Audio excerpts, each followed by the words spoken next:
Hello and welcome to Colin Bradley Artcast. I'm Stephen Bradley. And I'm Colin Bradley. How you doing, Dad?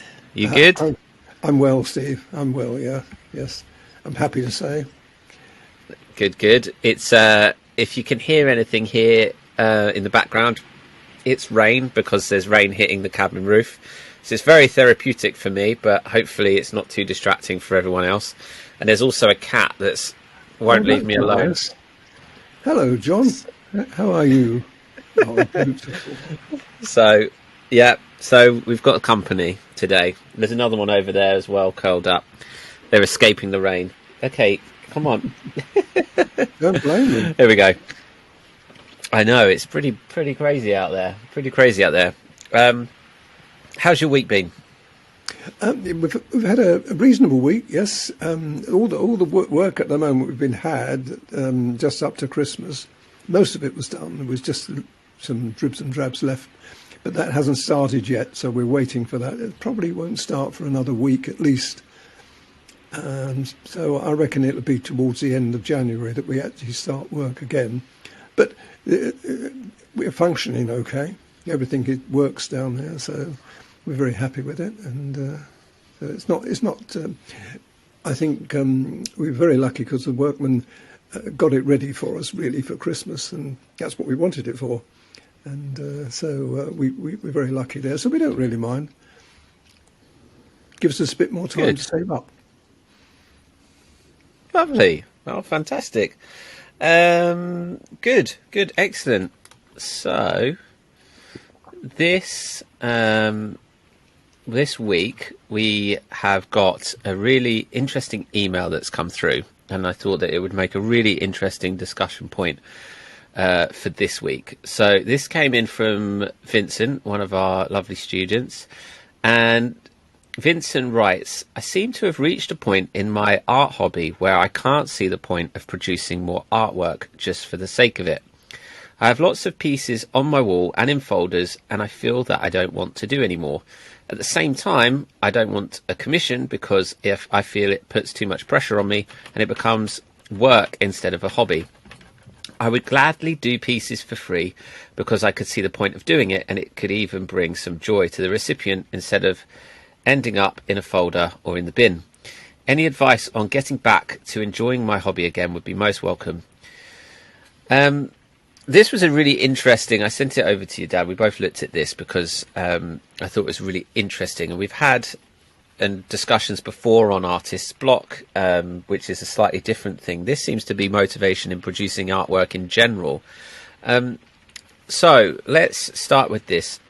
There's a lot of points here Vincent raises, and obviously commissions we've touched upon as well, in that pressure of producing something for someone can be quite stressful. So I absolutely don't blame you for that, Vincent. I know a lot of people in that position, and just it changes it. It makes it less enjoyable, changes the artwork. But what are your thoughts on this, Dad, initially looking at it? Well, everybody goes through that, Steve. All artists would go through it. I'm sure even as an actor, even though you're sort of amateur level, you would probably go through it. Every creative person goes through a situation like that at times.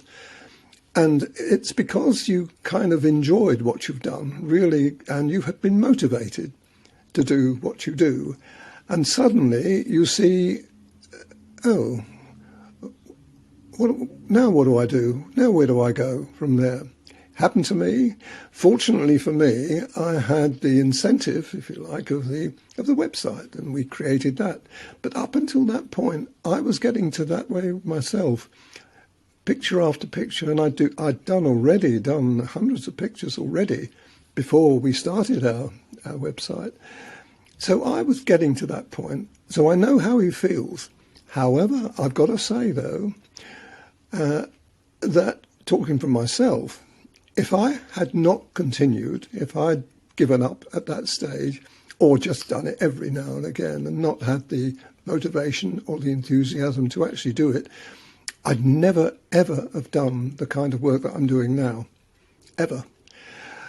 Because in that time, the more you do, the more you learn, the more you want to do more, and so on. And then it ceases to become a profession. It ceases to become a necessity for you to earn money, this sort of thing. But what it does do, it satisfies the inner part of you, which is creative. And if you stop today, if Colin Bradley art folded up, I'd still carry on. I wouldn't stop, because I've got this, I love doing what I do. That's the secret to this. Because one of the things that Vincent said, it's sort of beginning to lose the motivation. Why? Now, the reason is that he's done a lot of work and he can't actually see just producing stuff and then piling it up and not going anywhere with it.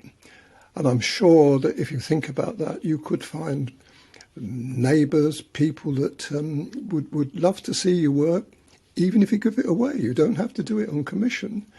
And if you do pictures like cats, tigers, dogs, anything that is attractive to people. I mean, you don't have to do a person's dog, just any dog, any cat, any horse.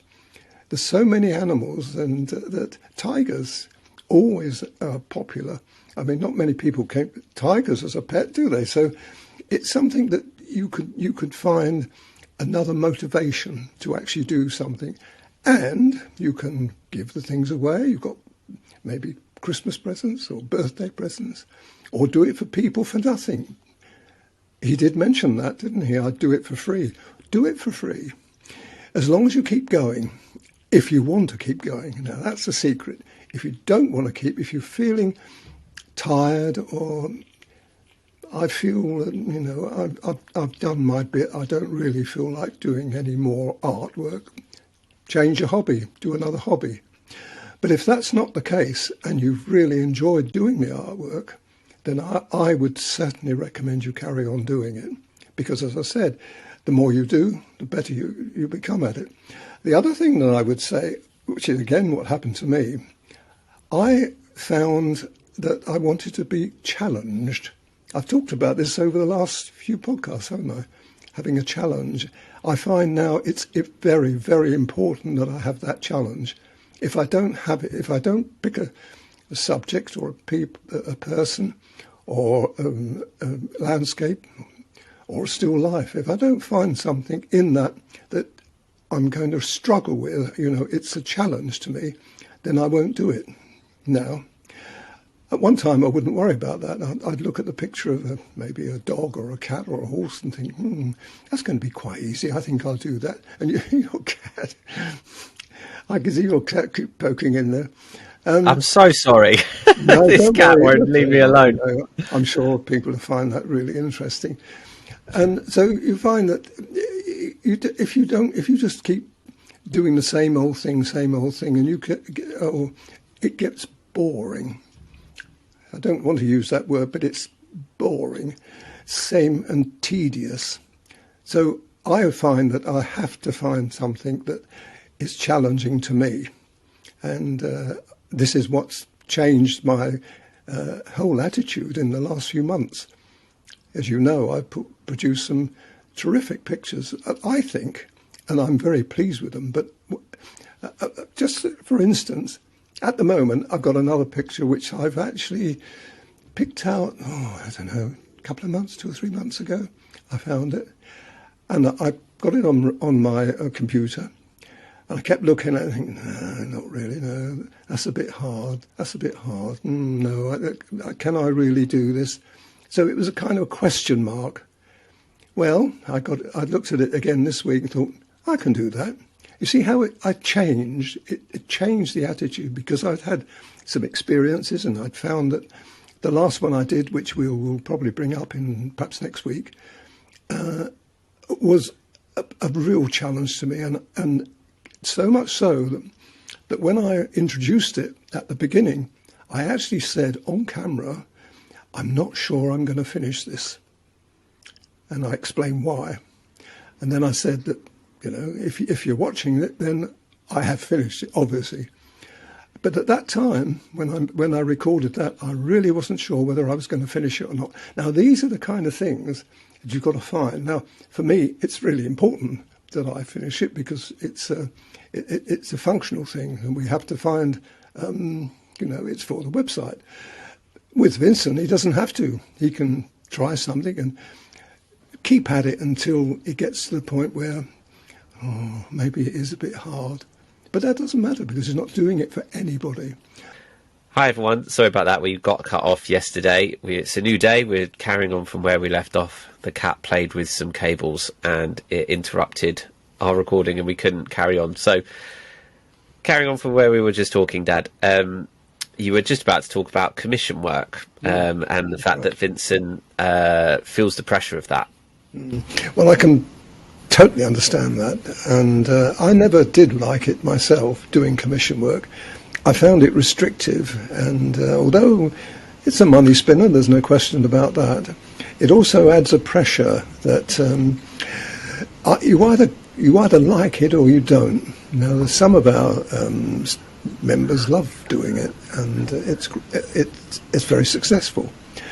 And others would be like Vincent, I think, a bit hesitant, and I do understand that. I think really the best thing, if you hesitate at all, don't do it.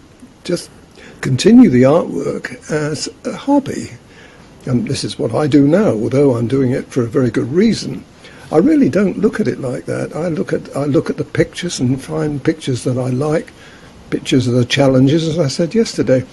The more challenging it is, the more you've got to think.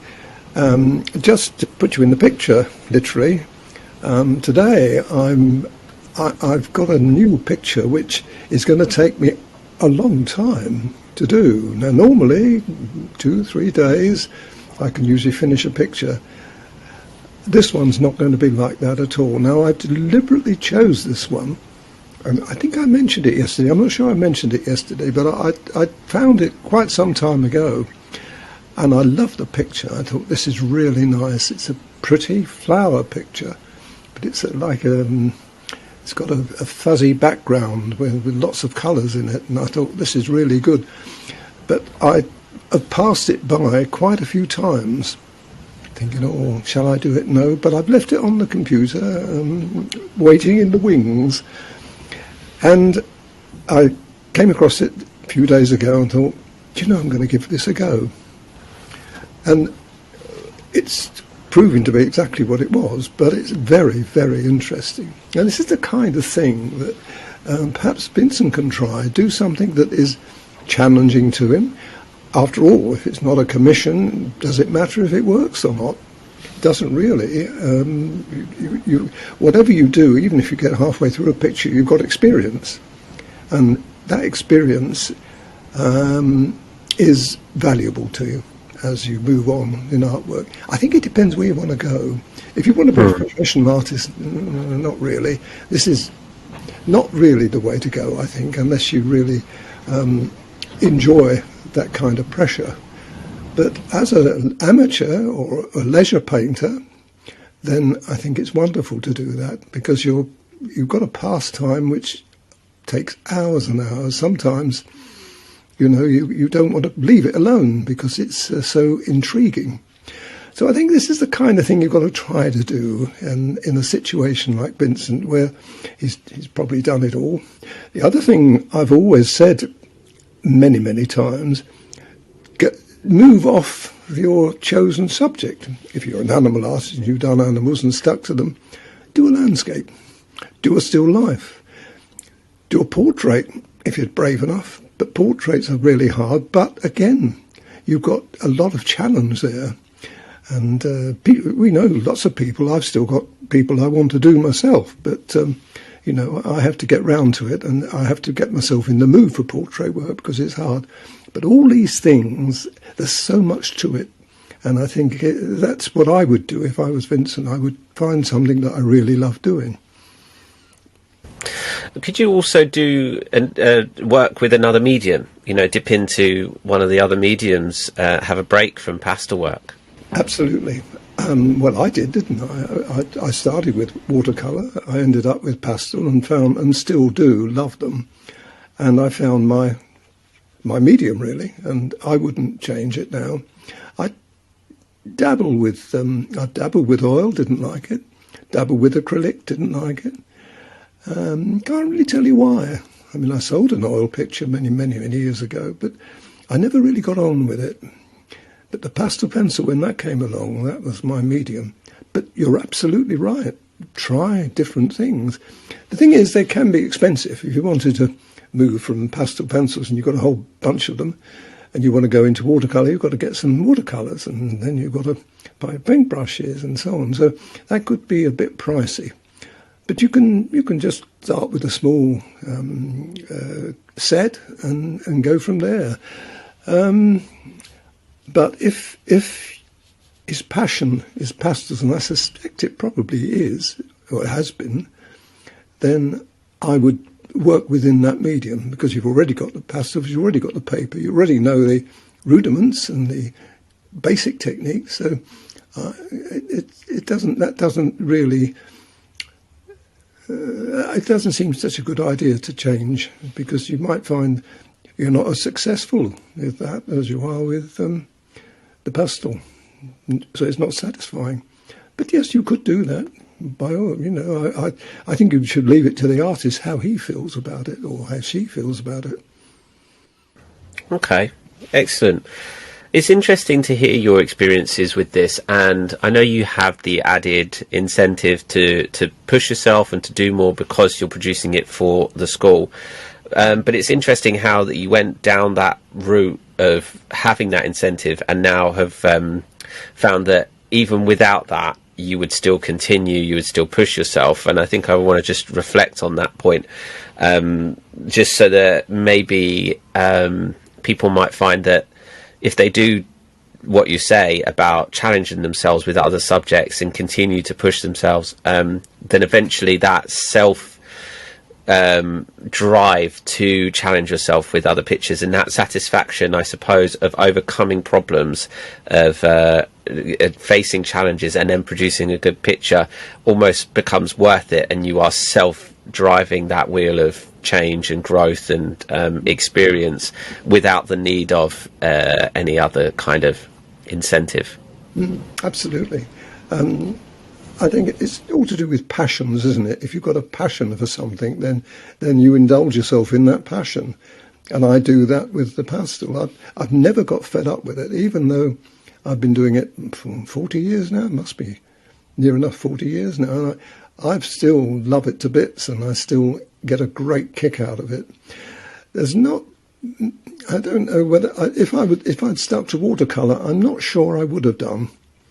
There's limitations, you see. With all mediums, there's limitations. You have to repeat the same thing. A friend of mine, artist friend of mine, was very, very good artist, and he was very popular as a teacher as well. And his pictures were lovely, but it was the same picture over and over and over again. And he's probably still producing the same pictures. That to me would have driven me absolutely bananas. I have to have some. I don't find that so much of a challenge. If you're doing something that you know you can do, standing on your head or in your sleep, I don't think that's going to be fulfilling enough for most people. It certainly wouldn't be for me. I have to continually challenge myself, and I think this is one of the great things that I've found. And but I wouldn't be in this position if I was still with watercolour originally, if I hadn't found the pastels. Okay, brilliant.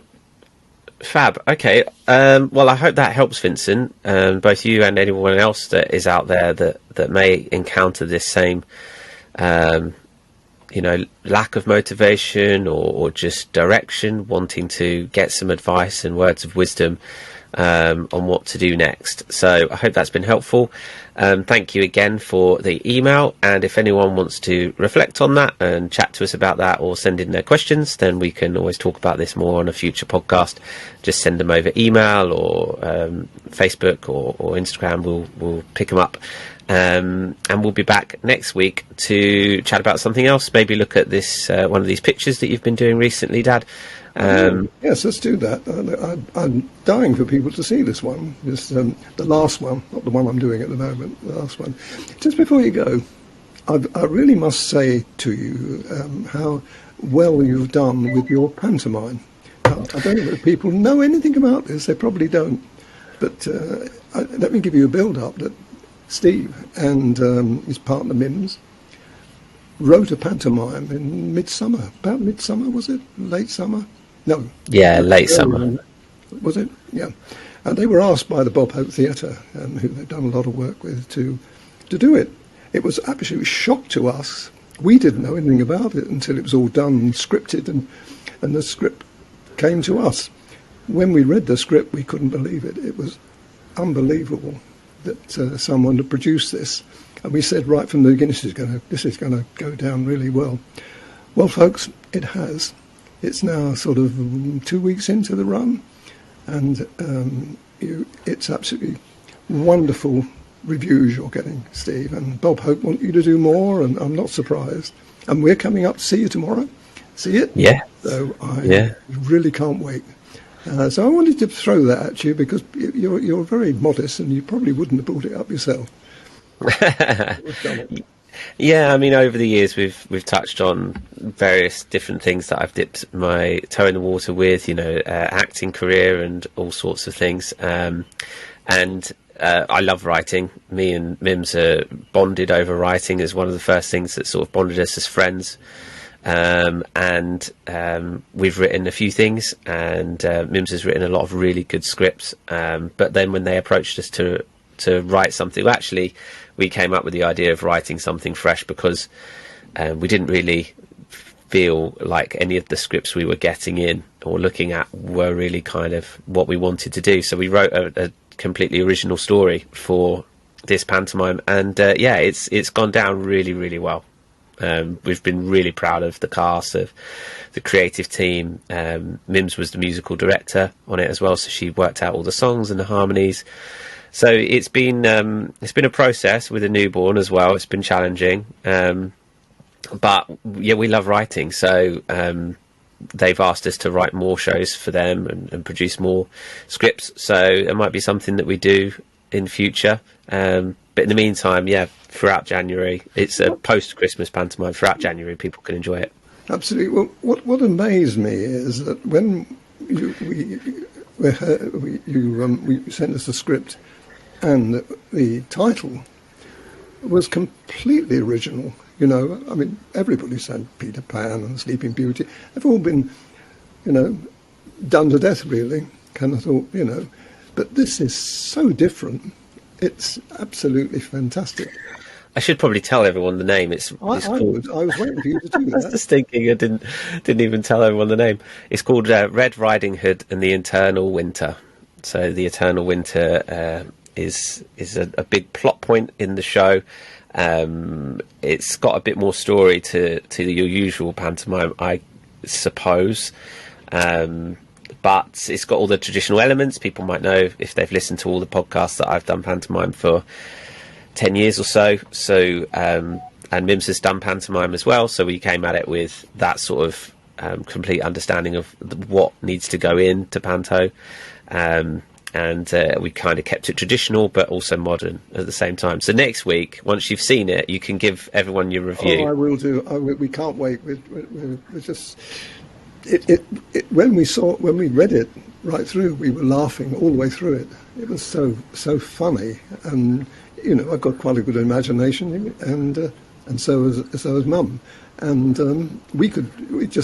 I'd read it 2 or 3 times, not just the first time. I read it 2 or 3 times because it was so funny, and this is wonderful when someone like your son or your daughter's had a hand in this as well, so we're really going to be excited for tomorrow. And you've got full houses as well, I understand. Yeah, completely sold out there's a couple of seats per performance probably. There's the odd one that I've looked out and saw, there's a spare seat there, but mostly sold out for the entire run.